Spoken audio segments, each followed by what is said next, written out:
வணக்கம். ஆகாஷவாணி.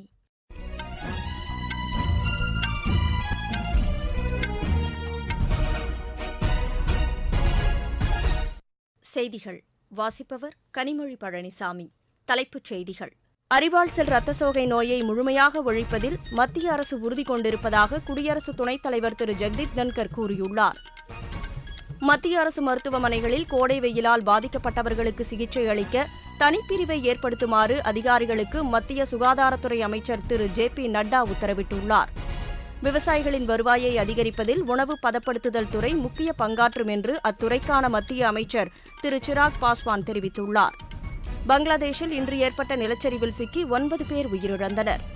தென்னாப்பிரிக்காவுக்கு எதிரான 2வது மகளிர் ஒருநாள் கிரிக்கெட் போட்டியில் 326 ரன் என்ற இலக்கை இந்தியா நிர்ணயித்துள்ளது. இனி விரிவான செய்திகள். உலக அரிவாள் செல் இரத்த சோகை விழிப்புணர்வு தினம் இன்று கடைபிடிக்கப்படுகிறது. மத்திய பிரதேச மாநிலம் டிண்டோரியில் இதையொட்டி நடைபெற்ற நிகழ்ச்சி ஒன்றில் குடியரசு துணைத் தலைவர் திரு ஜெகதீப் தன்கர் பங்கேற்று பேசினார். அரிவாள் செல் இரத்த சோகை நோயை முழுமையாக ஒழிப்பதில் மத்திய அரசு உறுதி கொண்டிருப்பதாக அவர் தெரிவித்தார். அதனை செயல்படுத்தும் நோக்கில் ஆயுஷ்மான் அட்டையில் அரிவாள் செல் இரத்த சோகை நோய்க்கான சிகிச்சையும் சேர்க்கப்பட்டிருப்பதாக அவர் குறிப்பிட்டார். இந்த நோய் குறித்து பரப்பப்படும் தவறான தகவல்களுக்கு முற்றுப்புள்ளி வைக்க வேண்டும் என்று அவர் வலியுறுத்தினார். மேலும் பழங்குடியின சமூகம் நாட்டின் அடையாளமாக திகழ்கிறது என்றும் நாட்டின் பொருளாதாரத்தில் அந்த சமூகம் மிகப்பெரிய பங்களிப்பினை வழங்கி வருகிறது என்றும் திரு ஜெகதீப் தன்கர் தெரிவித்தார். அரிவாள் செல் இரத்த சோகை நோயை ஒழிப்பதில் கிராம பஞ்சாயத்து மற்றும் அங்கன்வாடி நிலையிலான நோய் கண்காணிப்பு நடவடிக்கைகள் அவசியம் என்று மத்திய பழங்குடியினர் நலத்துறை அமைச்சர் திரு ஜுவல் ஓரம் தெரிவித்தார். புதுடெல்லி எய்ம்ஸ் மருத்துவமனையில் இன்று நடைபெற்ற கருத்தரங்கு ஒன்றில் பங்கேற்று பேசிய அவர் இந்த நோயை ஒழிப்பதில் அனைத்து துறைகளும் கூட்டாக சேர்ந்து செயல்பட வேண்டும் என்று வலியுறுத்தினார். அரிவாள் செல் இரத்த சோகை நோய் பழங்குடியினரை மட்டுமே பாதிக்கும் என்ற தவறான தகவல் பரப்பப்பட்டு வருவதாகவும் அது உண்மையல்ல என்றும் திரு ஜுவல் ஓரம் தெரிவித்தார்.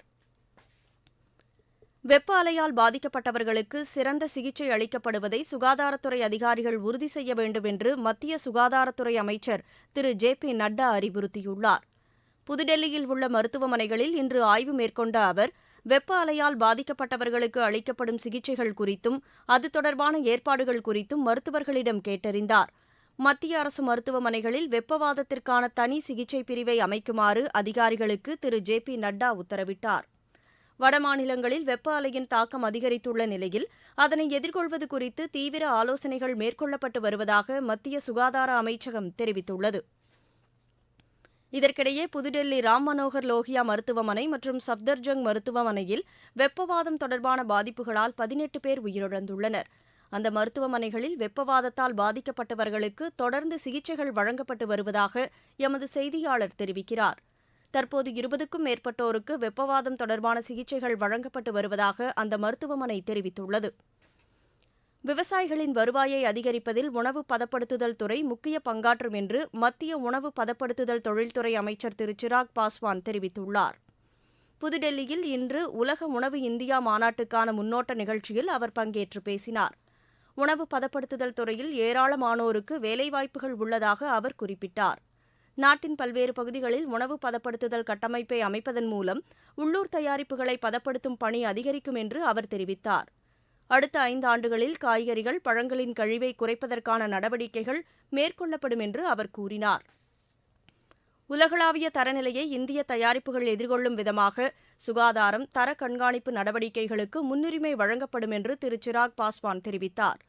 இந்த நிகழ்ச்சியில் பங்கேற்று பேசிய மத்திய இணையமைச்சர் திரு ரவ்னீத் சிங் பிட்டு கடந்த 10 ஆண்டுகளில் நாட்டில் பதப்படுத்தப்பட்ட உணவு ஏற்றுமதி வெகுவாக அதிகரித்திருப்பதாக கூறினார். பட்ஜெட்டுக்கு முந்தைய கலந்தாலோசனையின் ஒரு பகுதியாக மத்திய நிதியமைச்சர் திருமதி நிர்மலா சீதாராமன் இன்று புதுடெல்லியில் பொருளாதார நிபுணர்களுடன் ஆலோசனை மேற்கொண்டார். நிதித்துறை இணையமைச்சர் திரு பங்கஜ் சௌத்ரி மற்றும் உயரதிகாரிகள் இக்கூட்டத்தில் பங்கேற்றனர். நீங்கள் கேட்டுக்கொண்டிருப்பது ஆகாஷவாணியின் செய்தி அறிக்கை.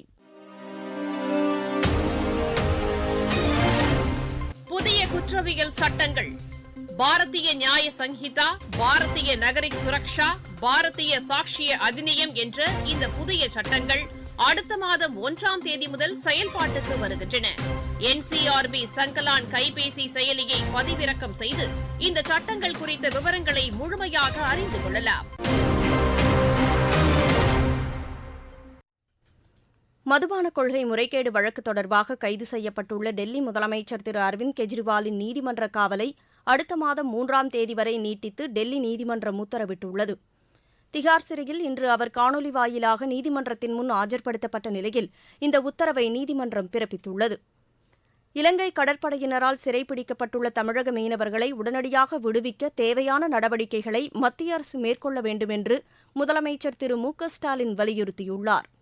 இது தொடர்பாக வெளியுறவு அமைச்சர் திரு ஜெய்சங்கருக்கு இன்று எழுதியுள்ள கடிதத்தில் அவர் இக்கோரிக்கையை விடுத்துள்ளார். புதுக்கோட்டை மாவட்டத்தைச் சேர்ந்த 4 மீனவர்கள் இலங்கை கடற்படையினரால் நேற்று சிறைப்பிடிக்கப்பட்டதை அக்கடிதத்தில் அவர் சுட்டிக்காட்டியுள்ளார். இலங்கை அரசின் கட்டுப்பாட்டில் தற்போது 15 மீனவர்களும் 162 மீன்பிடி படகுகளும் உள்ளதாக திரு மு.க.ஸ்டாலின் தெரிவித்துள்ளார். பங்களாதேஷில் இன்று ஏற்பட்ட நிலச்சரிவில் சிக்கி 9 பேர் உயிரிழந்தனர். அங்குள்ள காக்சஸ் பஜாரில் நேற்று முதல் தொடர்ந்து கனமழை பெய்து வரும் நிலையில் ரோஹிங்கியா அகதிகள் தங்கியிருக்கும் பகுதியில் இன்று காலை நிலச்சரிவு ஏற்பட்டது. அந்நாட்டைச் சேர்ந்த தீயணைப்புத் துறையினர் மற்றும் பேரிடர் மீட்புப் படையினர் நிலச்சரிவில் சிக்கியவர்களை மீட்கும் பணியில் தொடர்ந்து ஈடுபட்டு வருவதாக எமது செய்தியாளர் தெரிவிக்கிறார். மலைப்பகுதியை ஒட்டியுள்ள இந்த முகாம்களில் ஆயிரக்கணக்கான ரோஹிங்கியா அகதிகள் தங்கியிருப்பதாக கூறப்படுகிறது. மெக்காவுக்கு ஹஜ் பயணம் மேற்கொண்டவர்களில் 550 பேர் கடுமையான வெப்ப அலையின் தாக்கத்தினால் உயிரிழந்திருப்பதாக செய்தி நிறுவனங்கள் தெரிவிக்கின்றன. மெக்காவில் தொடர்ச்சியாக 50 டிகிரி செல்சியஸுக்கும் மேலான வெப்பநிலை நிலவி வரும் நிலையில் எகிப்து நாட்டைச் சேர்ந்த 320 பயணிகள் வெப்பவாதம் தொடர்பான பாதிப்புகளால் உயிரிழந்திருப்பதாகவும் ஜோர்டான் நாட்டைச் சேர்ந்த 60 பேர் உயிரிழந்திருப்பதாகவும் கூறியுள்ளன. வெப்ப அலையின் தாக்கத்தை எதிர்கொள்வதற்கான நடவடிக்கைகள் அங்கு மேற்கொள்ளப்பட்டிருப்பதாகவும் அதையும் மீறி கடுமையான வெப்பத்தின் காரணமாக இப்பாதிப்புகள் ஏற்பட்டிருப்பதாகவும் அங்குள்ள செய்தி நிறுவனங்கள் தெரிவிக்கின்றன. ரஷ்யா வடகொரியா இடையே ராணுவ நடவடிக்கைகளை பலப்படுத்துவதற்கான ஒப்பந்தம் பியாங்யாங்கில் இன்று கையெழுத்தானது. இதனையடுத்து செய்தியாளர்களை சந்தித்த வடகொரிய அதிபர் கிம் ஜாங் உன் ராணுவ நடவடிக்கைகளை பரஸ்பரம் பகிர்ந்து கொள்ள இந்த ஒப்பந்தம் வழிவகுக்கும் என்று தெரிவித்தார். ரஷ்ய அதிபர் திரு விளாடிமிர் புட்டின் கடந்த 24 ஆண்டு காலத்தில் முதல் முறையாக வடகொரியா சென்றிருப்பது குறிப்பிடத்தக்கது. உத்தரப்பிரதேச மாநிலத்தில் இன்று முதல் 23ஆம் தேதி வரை வெப்ப அலையின் தாக்கம் தீவிரமாக இருக்கும் என்றும் அதன்பின் படிப்படியாக வெப்பநிலை குறையும் என்றும் வானிலை ஆய்வு மையம் தெரிவித்துள்ளது. அந்த மையம் வெளியிட்டுள்ள செய்திக்குறிப்பில் இமாச்சல பிரதேசம், தெற்கு உத்தராகண்ட், பஞ்சாப், பீகார், ஜார்க்கண்ட், ஒடிஷா மற்றும் ஜம்முவில் உள்ள சில பகுதிகளில் வரும் 23ஆம் தேதி வரை வெப்ப அலையின் தாக்கம் நீடிக்கும் என்று தெரிவிக்கப்பட்டுள்ளது. மேலும் வட மாநிலங்களின் சில பகுதிகளில் மேற்கிருந்து வீசும் காற்று காரணமாக நாளையும் நாளை மறுநாளும் வெப்ப அலையின் தாக்கம் குறையும் என்றும் குறிப்பிடப்பட்டுள்ளது. வடகிழக்கு மாநிலங்கள் மற்றும் மேற்கு வங்கத்தின் இமயமலையை ஒட்டியுள்ள சில பகுதிகளில் அடுத்த 5 நாட்களுக்கு கனமழை முதல் அதிகனமழை வரை பெய்யக்கூடும் என்றும் அந்த மையம் தெரிவித்துள்ளது. தமிழகம், புதுச்சேரி, காரைக்கால், தெலங்கானா, ராயலசீமா, யானாம் மற்றும் கடற்கரையோர ஆந்திர பிரதேசத்தின் சில பகுதிகளில் அடுத்த 5 நாட்களுக்கு லேசானது முதல் மிதமானது வரையிலான மழை பெய்யக்கூடும் என்றும் வானிலை ஆய்வு மையம் கூறியுள்ளது. விளையாட்டுச் செய்திகள். இந்தியாவுக்கு எதிரான 2வது மகளிர் ஒருநாள் கிரிக்கெட் போட்டியில் 326 ரன் எடுத்தால் வெற்றி என்ற இலக்கோடு பேட் செய்து வரும் தென்னாப்பிரிக்கா சற்று முன்வரை 32.4 ஓவரில் 3 விக்கெட் இழப்பிற்கு 162 ரன் எடுத்துள்ளது. பெங்களூருவில் நடைபெற்று வரும் இப்போட்டியில் டாஸ் வென்ற தென்னாப்பிரிக்கா முதலில் பந்து வீச தீர்மானித்தது. இதையடுத்து பேட் செய்த இந்தியா நிர்ணயிக்கப்பட்ட 50 ஓவரில் 3 விக்கெட் இழப்பிற்கு 325 ரன் எடுத்தது. அதிகபட்சமாக ஸ்மிருதி மந்தனா 136 ரன் எடுத்தார். ஹர்மன்பிரீத் கவுர் அதிரடியாக ஆடி 88 பந்துகளில் 103 ரன் குவித்து ஆட்டமிழக்காமல் இருந்தார். உலகக்கோப்பை வில்வித்தை போட்டியின் மகளிர் பிரிவில் இந்தியா இறுதி ஆட்டத்திற்கு முன்னேறியுள்ளது. டர்க்கியின் அன்டாலியாவில் நடைபெற்று வரும் இப்போட்டியின் மகளிர் குழு பிரிவில் இந்தியா 234-227 என்ற புள்ளிக்கணக்கில் சீனாவை வென்றது. அர்மீனியாவில் நடைபெற்ற சர்வதேச செஸ் போட்டியில் இந்தியாவின் அர்ஜுன் எரிகைசி பட்டம் வென்றார். டென்னிஸ் போட்டிகளுக்கான சர்வதேச தரவரிசை பட்டியலில் இந்தியாவின் சுமித் நாகல் 7வது இடத்திற்கு முன்னேறியுள்ளார். மீண்டும் தலைப்புச் செய்திகள்.